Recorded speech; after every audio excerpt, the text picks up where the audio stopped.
In the sprawling deserts of Terran Green, where sand swallows history and hope in equal measure, a rare patch of green dares to defy the relentless sun. This is the world of Howard Rice, a man who has chosen life over desolation, cultivating not just survival but a semblance of the world that was. Howard's sanctuary lies within the bombed-out skeleton of what used to be a complex of greenhouses, a testament to Terran Green's once verdant past. Howard moves among his plants with the care of a guardian, each leaf and stem under his watchful eye a rebel against the apocalypse that claimed their planet. He's adapted the remnants of technology, scavenged from the ruins of a civilization that scorched its roots, to sustain these pockets of life. Solar panels, jury-rigged from the detritus of old-world tech, trickle life-giving energy into makeshift irrigation systems. Nutrient solutions, brewed from the decomposed remnants of the world before, feed the soil. Here, in this greenhouse, Howard has rekindled a connection to Earth, a planet he's never seen but always felt within him. His routine is one of silent dedication. Dawn brings the assessment of growth, the careful distribution of water, and the mixing of nutrients. Howard's hands, weathered and wise, move with precision, tending to the fragile shoots that represent more than just food. They are symbols of hope, of resistance against the end of all things. But this peace, this defiance against the wasteland, is a beacon for envy and greed. The alarm system, a network of salvage sensors and makeshift alarms rigged around the perimeter of the greenhouse, suddenly erupts into a cacophony of warnings. Howard's world, usually so quiet except for the whisper of wind and the soft murmur of leaves, is pierced by the signal of an impending raid. The tranquility of the greenhouse, the sound of dripping water and the rustle of leaves, is shattered. Howard's eyes harden as he transitions from Gardner to Defender in the span of a heartbeat. The years of surviving on Terran Green have owned his instincts for combat as much as they have for cultivation. He knows the brigands all too well, raiders and scavengers with no regard for the sanctity of life, driven by desperation and greed. They roam the wastelands of Terran Green, preying on the vulnerable, the isolated, the builders among the ruins. But Howard's greenhouse is no easy mark, and he is no simple farmer. With practiced ease, he retrieves hidden weapons, placed strategically throughout his green sanctuary. The rifles and handguns, salvaged and maintained over the years, feel familiar in his grasp. As he prepares to defend his oasis, Howard reflects on the irony of his dual role, a caretaker of life and a dealer of death. Yet this is the reality of Terran Green, a world where nurturing and fighting for life go hand in hand. The stage is set for a confrontation, one that will determine the fate of Howard's green sanctuary against the backdrop of a world that has forgotten what it means to grow and nurture. As the alarms continue to echo through the greenhouse, mingling with the growl of approaching engines, Howard stands ready, a solitary figure amidst the green, prepared to fight for the world he's built in the shadow of apocalypse. The warning alarms, a cacophony of discordant sounds, herald the swift end of tranquility. Howard Rice, once a silent guardian of green in a world of desolation, shifts with a resigned yet determined sigh. His hands, moments ago nurturing life, now forsake the tools of growth for the instruments of survival. Weapons, hidden in the very bones of the greenhouse he has sworn to protect, are now his to wield. This transformation, from Gardner to Defender, is not new to him. It is a testament to the duality of existence on Terran Green, where every day is a battle for life in one form or another. The brigands, a lawless band born from the chaos that enveloped Terran Green, approach with the arrogance of those who have conquered through intimidation and violence. They are armed, desperate, and tragically underestimating the resolve of the man who stands between them and his oasis. The greenhouse, a labyrinth of life amidst death, becomes the stage for a confrontation that is as much about survival as it is about the preservation of hope. As the attackers breach the perimeter, Howard's intimate knowledge of his sanctuary becomes his greatest weapon. He moves with a purpose, guided by the layout he's memorized over countless days and nights. Each corridor of green, every makeshift barrier, offers both cover and vantage, turning the lush environment into an unlikely fortress. The brigands, expecting scant resistance, find themselves ensnared in a battle for which they are ill-prepared. The conflict is intense and fast-paced, a dance of shadows and gunfire among the greenery.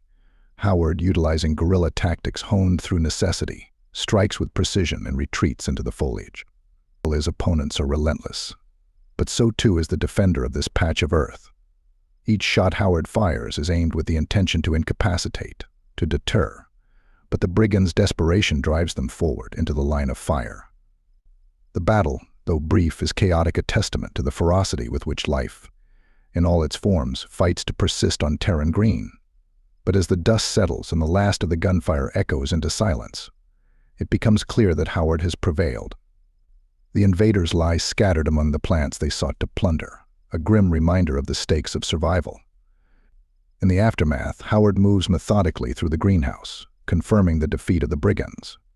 His actions are precise, born of a routine honed by too many such encounters.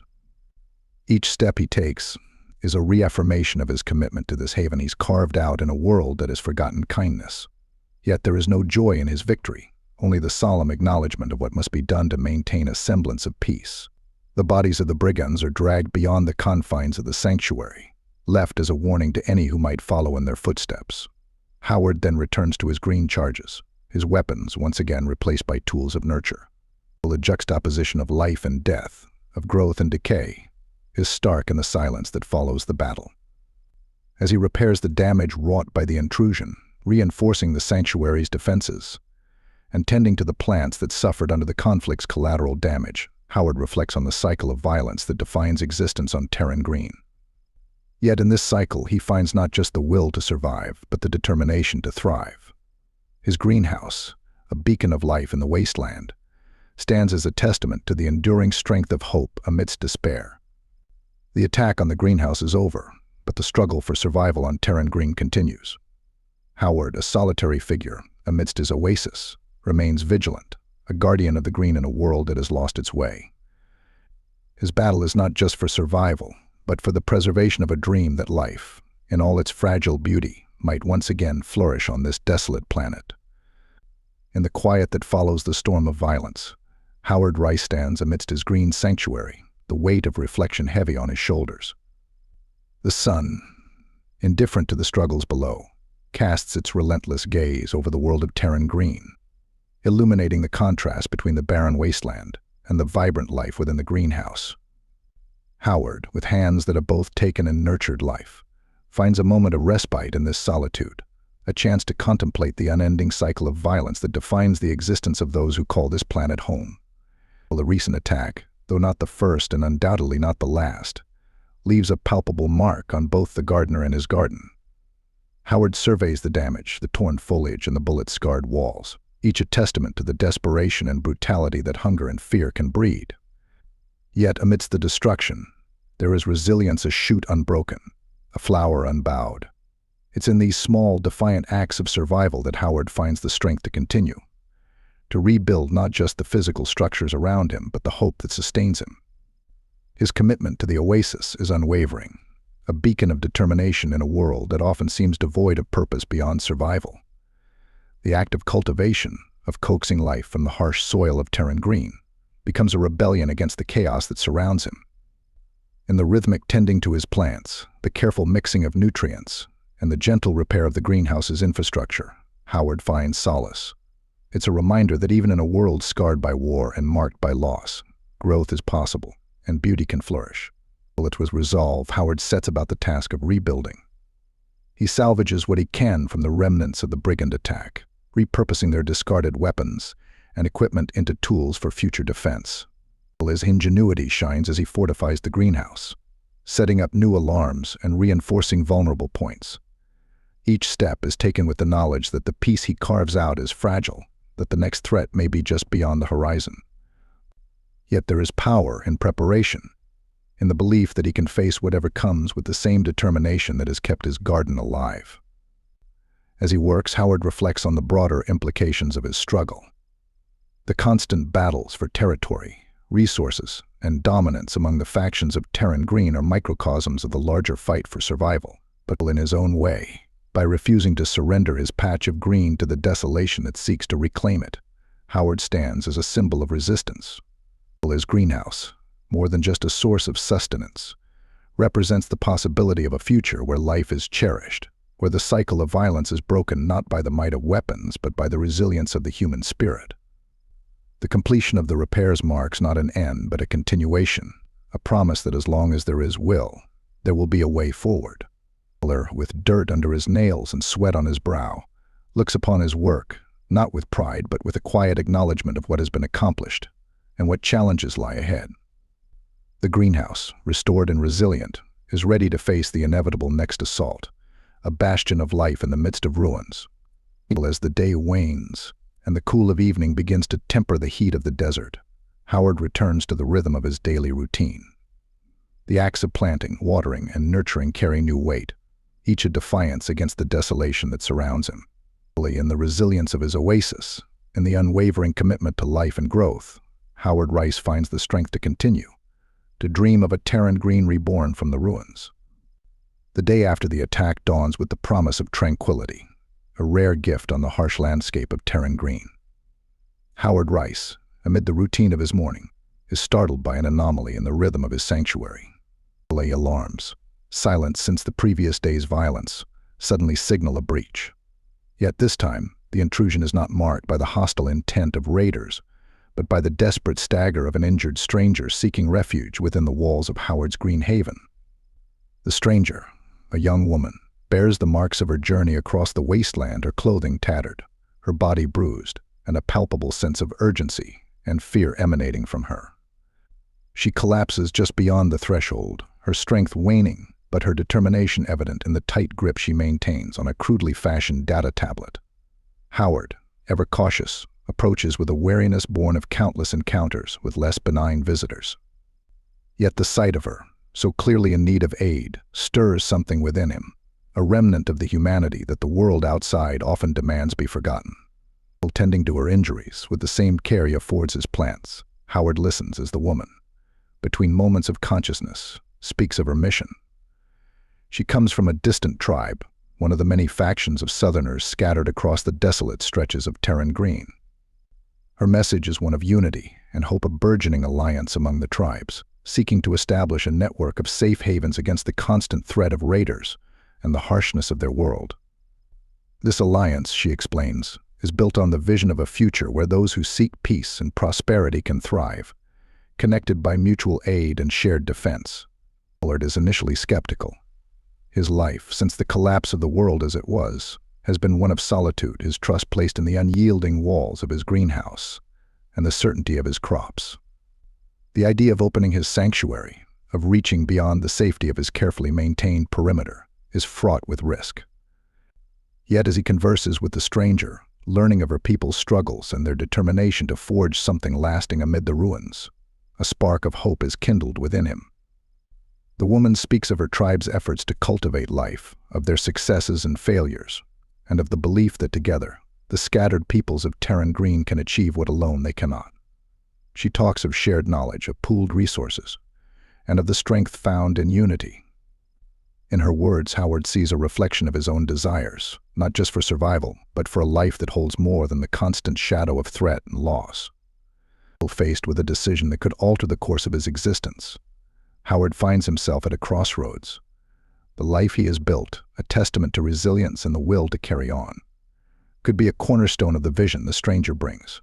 The prospect of connecting with others, of contributing to a collective effort towards safety and growth, offers a contrast to his isolation. After much deliberation, Howard's choice becomes clear. The seeds of hope, once sown in the soil of his greenhouse, now find purchase in his heart.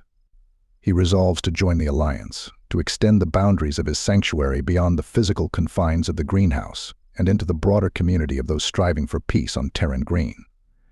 With this decision, the greenhouse becomes more than a bastion of solitary survival. It transforms into a beacon of the possibility for a better future.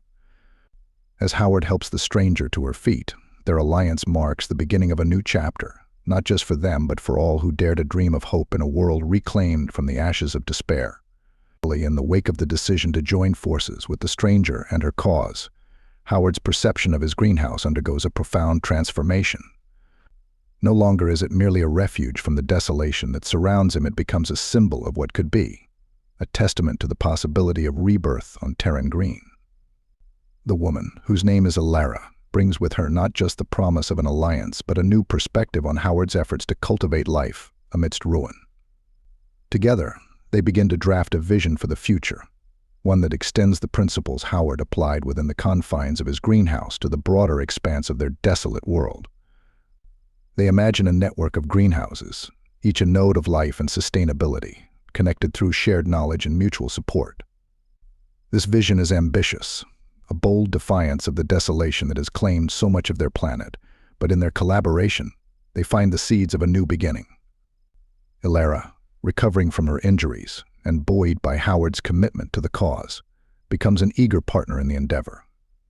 She shares insights from her tribe's attempts at cultivation, lessons learned through trial and error, and the collective wisdom of a people who refuse to surrender to despair. Howard, in turn, offers his expertise in botany and his innovations in sustainable living. Their exchange is fertile ground for innovation, blending tradition with new techniques to forge a path forward for all who would join their alliance.